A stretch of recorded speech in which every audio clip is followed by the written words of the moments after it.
Hey guys, welcome back to Clownfish TV. This is Neon. I am here with Geeky Sparkles. Hello. And we're going to talk about artists and AI and a win, I guess, for artists who are trying to keep different AI programs from scraping their art, I guess. But this is actually the same judge who gave them a huge loss last fall. So I'm kind of confused as to what's going on here. I'm confused too.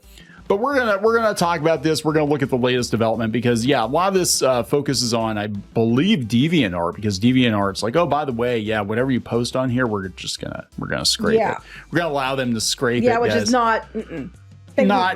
That's not good. And just to be clear about kind of our own stance with AI, I think I'm a little more open to it than Geeky is. I think we've had conversations to that effect. But that being said, I don't think it should ever be used to steal other people's art, repurpose other people's art. I think it should be used as a tool. But that, I think that it's going to eventually become the norm, just like using digital tablets and Photoshop has kind of become the norm. And there's really no avoiding it, but we can delay it and we can hopefully stop it from just lifting other people's art and repurposing it. So that's what this is about. So let's talk about it. Before we get into it any further, please subscribe for more pop culture news, views, and rants. Guys, you get woohoo if you do. Woohoo! So this is a group of people that includes Sarah Scribbles. That's actually Sarah Andersen, who does the webcomic. And she had an op-ed piece, and we'll look at this later, but she had an op-ed piece about how the alt-right took her art and then AI took her art, and she's not happy about it. Mm-hmm. This is the latest update. Now, the last I heard, it wasn't going very well for them. This is last fall.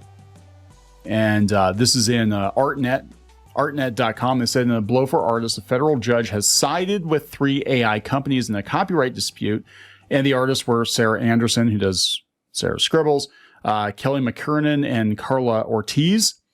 And this was Judge William H. Orrick, and this was last fall. Well, the same judge is now siding with them. Yeah, so it's weird. It's a little weird.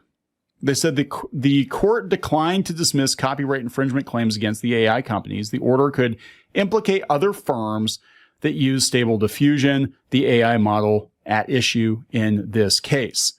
It says U.S. District Judge William Orrick on Monday advanced all copyright infringement and trademark claims in a pivotal win for artists. Found that Stable Diffusion, Stability's AI tool that can create hyper-realistic images in response to a prompt, may have been built to a significant extent on copyrighted works. Mm-hmm. That is the problem. It's not that it exists, it's how they're training it.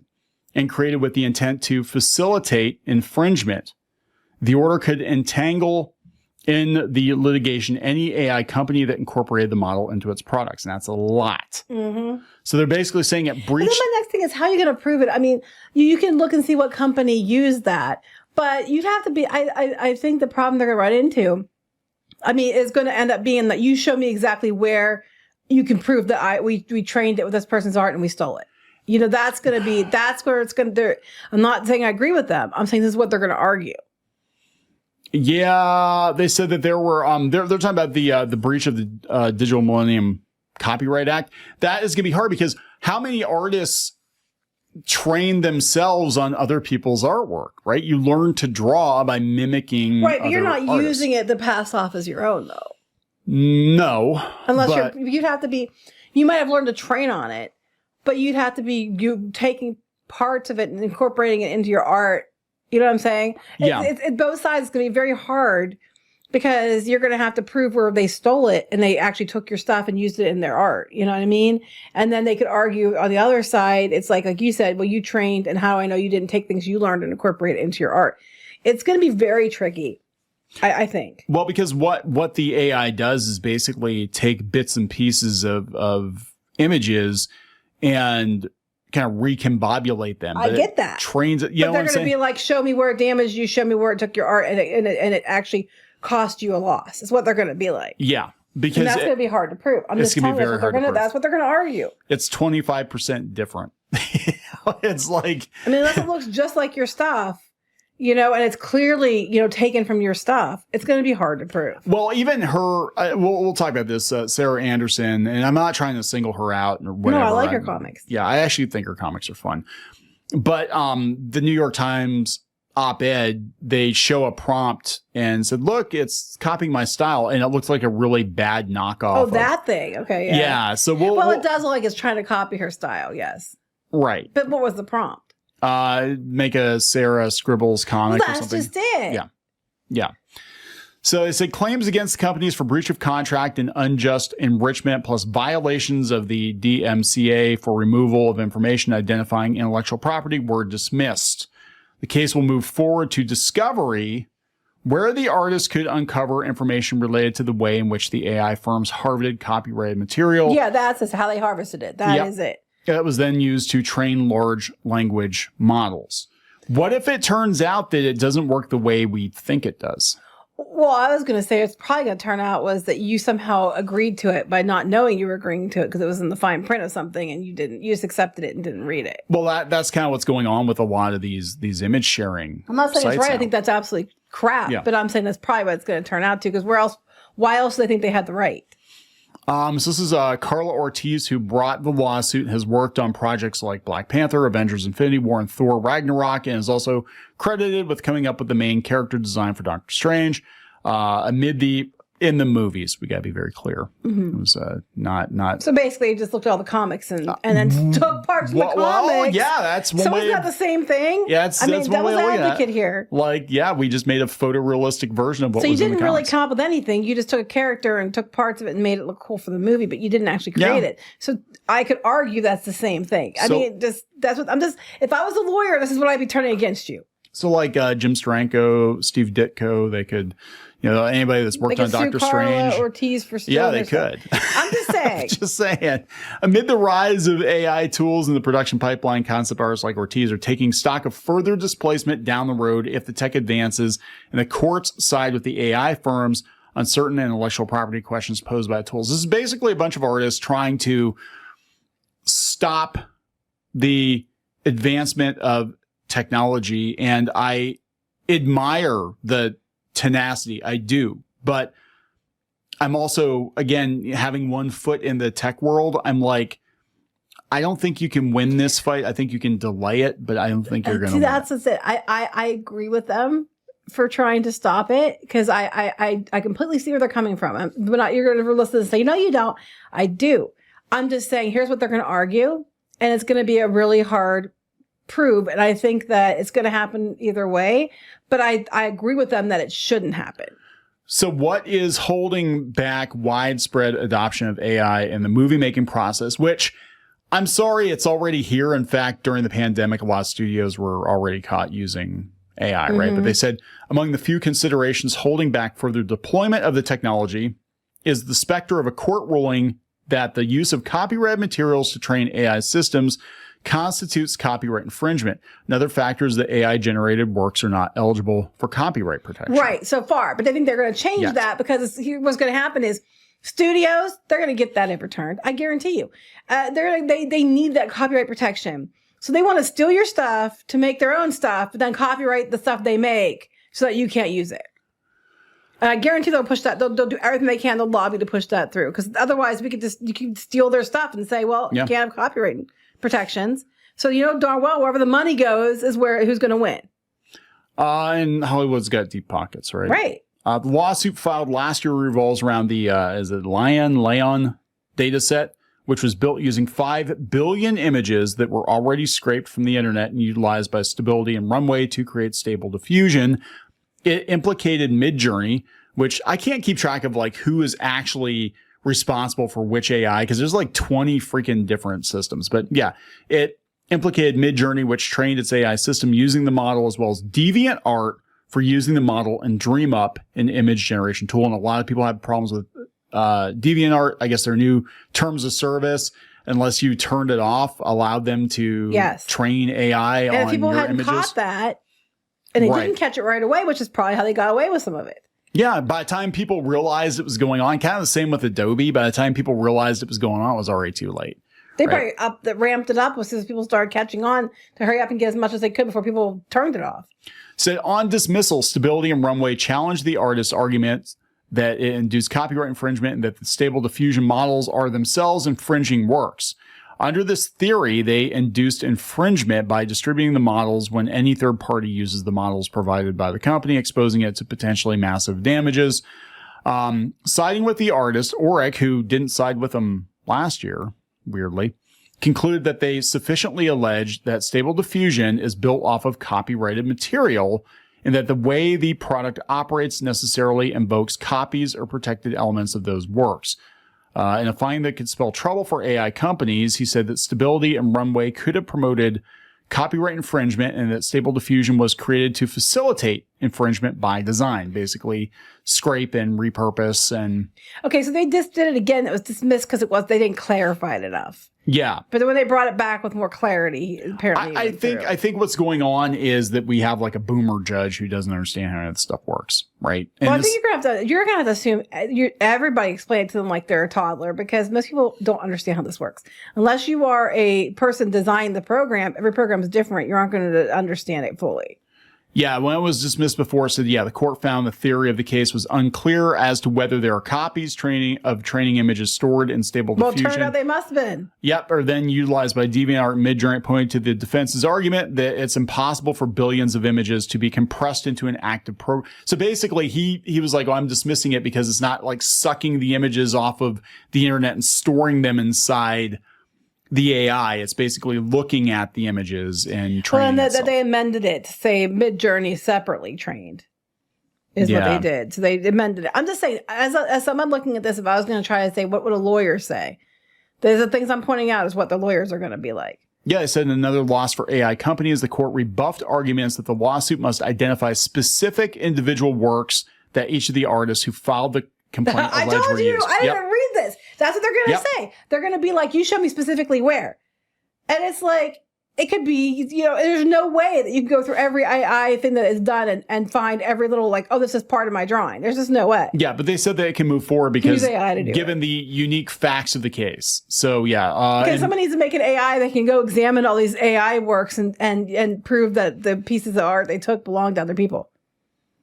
That's just so weird. I mean, use AI against them. They actually do have AI that's supposed to identify like plagiarism or whatever, and sometimes it's very wrong. Oh, let me tell you. Can I tell the story about what happened to our daughter? Yeah, without going into too much detail. Okay. So my daughter got in trouble and got a 0 on a paper citing plagiarism. She was very confused. She was like, why the hell am I getting... very upset. Very upset. Why am I getting... Because trust me, my kids aren't the ones that plagiarize. Actually, in college, my son has gone back when he's been in group work and he run checkers and found out that the rest of his group were using ChatGPT and he made them redo it because he was going to affect his grade too. Schools are now using checkers without understanding or double checking the checkers. So what happened with our daughter was she got a 0 and she asked the teacher why. Teacher wouldn't answer. Kept asking the teacher why. Teacher wouldn't answer. She's in cyber. So there's that. And eventually we had to take it to the principal because we're like, what the heck? Because the principal sent out a letter saying about all these kids are cheating now. We're like, wait a minute. And we asked him, I said, are you actually seeing this firsthand or are you using like AI checkers? Oh, they're using AI checkers. Well, what it turned out to be was the first sentence of her paper. It was a science paper, and she had to write, like, it was asking her to define what this thing was. And then she said what anybody else would start a paper with would be like this and the, like, oh, the something like if you restate the question to start a paper. And I can't say about giving too much information, but she did it in such a way that would be the normal response, like, the definition of this is, or whatever you're trying to explain it. Something very generic that 100 people would write. It was that sentence and 2 words in the second sentence that was like, and the. And that's what they tried to get her on plagiarism for. And you better believe it didn't go very far. I was very polite in dealing with it. And the teacher had her, as a millennial who had her feelings hurt. I wasn't very polite. No, I was one that dealt with her, not you. Or, a Gen Z or young teacher got her feelings hurt because, I was being rude. I'm like, you didn't answer my daughter all the time she asked you. And that was your definition of plagiarism. So you have to be careful with that because it's easy to accuse someone of plagiarism when it's not true because you didn't do your due diligence to double check it. It's a big can of worms. Sorry, it was a long story, but it's actually happening to kids in real time at schools. I mean, do I think kids are using ChatGPT? Yeah. Oh, absolutely. I 100% back schools for trying to check. The problem is you gotta do more than just run the checker and just believe the checker. So this, they said the havoc that would be wreaked by allowing this to proceed against DVR is hard to state. Yeah, basically it would just open up a can of worms. But they said here's the problem though too. They said the court stressed that Midjourney produced images similar to artists' works when their names were used as prompts. Yeah, so that's interesting. It knew exactly who they were to copy their art. Now, see, they might have them there. That's the thing. Like, you specifically asked it to copy your... Now, I do know that some programs now, like, if you ask for, like, Disney... Yeah, Disney's got it blocked. Yeah. But that's because Disney probably paid a lot of money to get it blocked. Or copyrighted characters or certain prompts they have blocked based on, whatever. But they won't block for other people. Right. So that might be that you have to get like your name or whatever on a list, a block list. But the problem is that you can't really copyright a style. So, you know what I'm saying? Like, you can say, hey, don't copy my art specifically, but there are a lot of people that draw similarly to one another, and it's going to be very hard to claim that, right? But this is a couple of years ago. Sarah Andersen did this article for the New York Times, which came up again, and she's talking about how, first of all, the alt-right took her art, and then they changed it, and she was very... Now, here's the thing. People do it all the time, though. Well, like, I'm not saying it's right. A lot of people will say, can you please credit the artist? But a lot of times they'll take someone's stuff and they'll change they'll add words to it or whatever. Pepe, I mean, the whole, like, I don't know if people realize Pepe actually came from an independent comic book. And the guy was very, very left, and he became this meme. At first, it was kind of innocent enough, and then, they start getting a lot dicier with it. But here's the problem. And what happens is they're not taking into account, because they get harassed by the people on the far left who are pissed about it. So basically, besides the fact that you're claiming and people steal it on both sides. So that's bullcrap. It's only one side or the other. But what the artists are afraid of are the cancellation mob that comes after them. Yeah. So I would argue that's just the far left is just as bad. But I mean, you should not just steal people's artwork and not credit or not say that it's a parody or something. Well, that's it, because she said that she was getting harassed. Well, guess by who?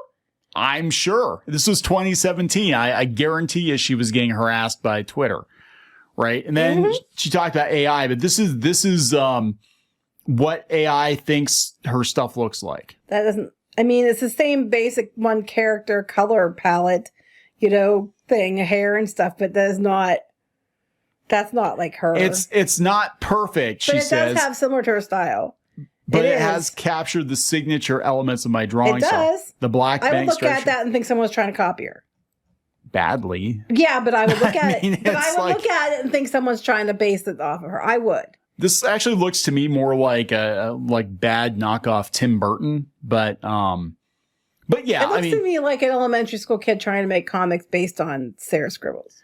Yeah, she said and this was 2 years ago, right? I'm sure it's a lot better now. Much better now, yeah. As AI gets increasingly sophisticated, I'm growing more concerned about what's possible. So she wants to keep it not just because of monetary, potential loss of her income, but she doesn't want people to think she's making hate speech comics or whatever. People will try to cancel her. Don't cancel me, bro. Don't cancel me, bro.